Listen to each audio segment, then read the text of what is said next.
You're listening to Power 750 WAUG and online at power750.com.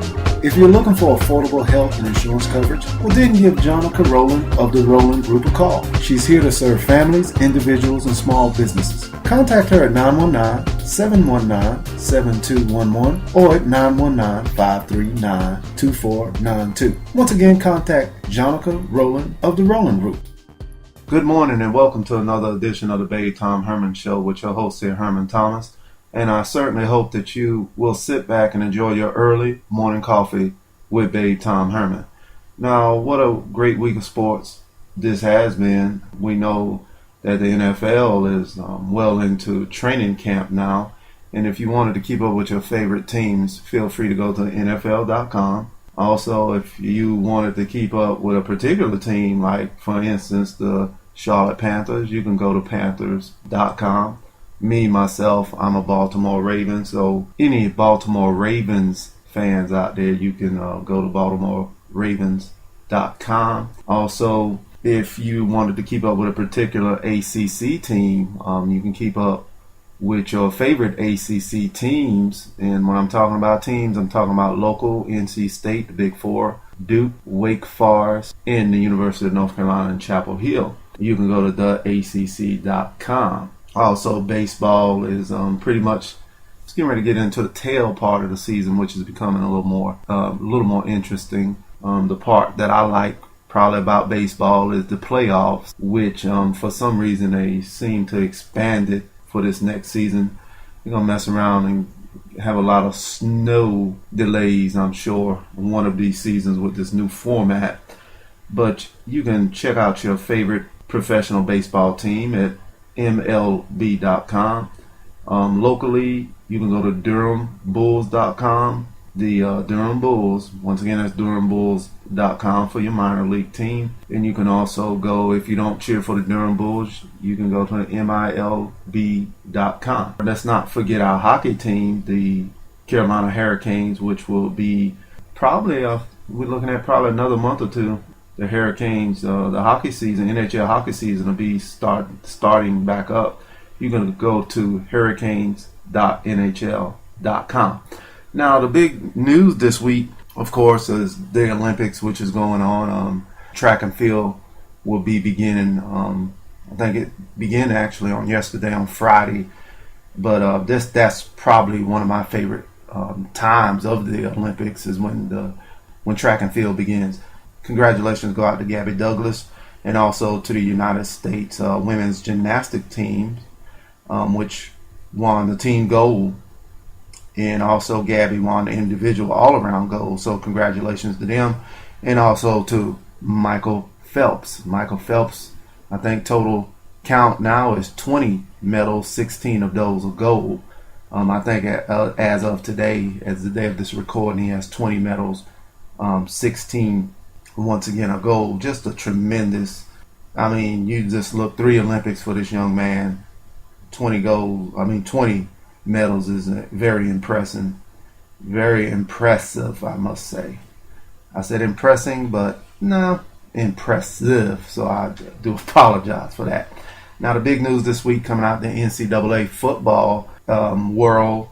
Now we can say former Penn State running back Silas Redd decided to transfer to USC, the Trojan football program. So that's a big lift for them to make a run at the national championship and to put them in the national championship picture. Now, what amazes me about this is that we know that Silas is a sophomore. Looking statistically, last season he had 1,241 running yards for the Penn State football team, 7 touchdowns, and he has, the most important thing for USC is that he has 2 years of eligibility left. So a big pickup for them, I must say, a very big pickup. But what I dislike about it is that basically, the NCAA pretty much tore down the USC program 2 years ago because the NCAA imposed sanctions, of course, on USC stemming from the Reggie Bush scandal.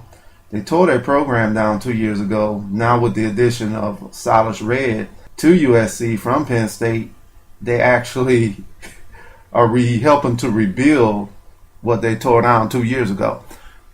If you've been listening to my past episodes, in particular last week, this is something I really don't understand, is why a rule wasn't implemented or was in place. I know they allowed the players to transfer immediately without any penalty themselves to sit out for a season, but I feel there should have been a stipulation that these kids or student athletes were allowed to transfer to any school, as long as they were academically eligible. I think this was ludicrous, because why wasn't there a stipulation in place that if a team was on any type of probation or were imposed any type of sanctions by the NCAA, they should not have been allowed to go to those schools. Now, keep in mind, a lot of people are emailing me or tweeting me saying that USC they're bowl eligible, which is true, but they're still serving NCAA penalties until the year 2014. So I don't understand why that rule was not implemented, and I'm sure some NCAA presidents are scratching their head saying, hey, wondering why, when they look back at themselves and wonder why they didn't implement some type of rule in place, because the program you tore down 2 years ago, now with the transfer of a named player, a player that can go in and make an immediate impact for the USC football program, is actually going to that school to help rebuild it. So, it's going to be interesting to see how that turns out. I wish Redd much success. So it's just going to be interesting how that turns out. Also, please keep in mind, if you wanted to follow me on Twitter, please feel free to do so at Babethomherman on Twitter. Also, if you want to listen to past episodes of this broadcast, the YouTube channel, Babethomherman. Also, if you wanted to send me a direct email, you can do so by sending it to babethomherman@yahoo.com. Today's show will be titled Pros and Cons of the New FBS Playoff System in College Football. Now, it's interesting to note, and this won't take place until 2014, but as you may or may not know, in late June of this year, and this year of 2012, a committee of university presidents approved a plan for a 14 college football playoff to begin, like I said, in 2014, which would be actually the postseason for next year's 2013 season. So this is an end to the 14-year-old Bowl Championship Series, better known as the BCS. No longer, you would think, no longer with a complex computer system that determines the nation's top two teams. Like I said, it should no longer be a complex computer system, but as you're going to find out later on, the computer is still involved. So I think the top two teams were consistently, in my opinion, the top two teams were consistently chosen.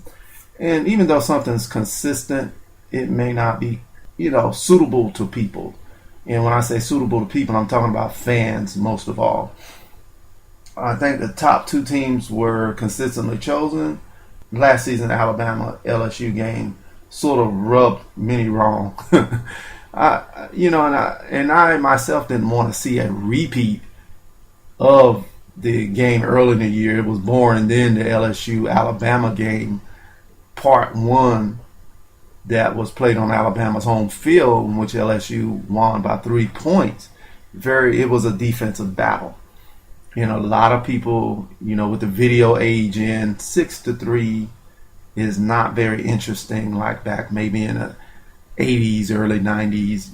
Everything is more high tempo now, high scoring. So people want to see more of that. And you definitely wasn't going to see that against Alabama versus LSU. And I think the most interesting thing is that the part one was boring, and part two for the BCS championship, in my opinion, is just as boring as the first game. So I think after then people had enough. The television ratings sucked, and like I said a few weeks ago, corporations run or dictates most of these bowls. And when you're talking about corporations, then you're talking about television networks are getting a little pissed off when you bring two teams to the plate to battle, you would create some high ratings, and it turned out to be a very, very boring game. So, don't get it twisted. The 4 teams will be chosen by a selection committee. Like I said, you would think that no longer a complex computer system is involved. And they'll be chosen by a selection committee that will use computer metrics similar to the one used now by the BCS. And let's look at the pros of this new playoff system that once again will be, like I said, begin in 2014. It will actually be the postseason of the 2013 season beginning then. Wait a minute. Oh my goodness.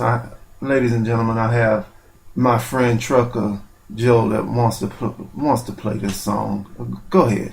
Just a good old boy. They wouldn't change if they could. Fighting the system like a true modern day Robin Hood. Oh my goodness. Once again, ladies and gentlemen, that was my friend Trucker Joe. What you saying, Roscoe? Them Duke boys, they'll be coming by here just any moment now. I can feel it in my bones. Okay, and I forgot to mention Roscoe P. Coltrane. Now the pros, of course. Now this is a big win for the power conferences. And I'll go into that and more following the message from our sponsor. So please sit back and continue to enjoy your early morning coffee with Babethomherman. A natural skincare studio. Now your new neighborhood skincare studio. Professional, friendly, relaxing, personalized attention. Now offering facials, natural manicures, pedicures, and waxing. Come check us out at 711 Iredell Street, Suite 3A, Durham, North Carolina, 27707. Give us a call at 919-416-1490 or check us out on our website at www.misseajbeauty.com.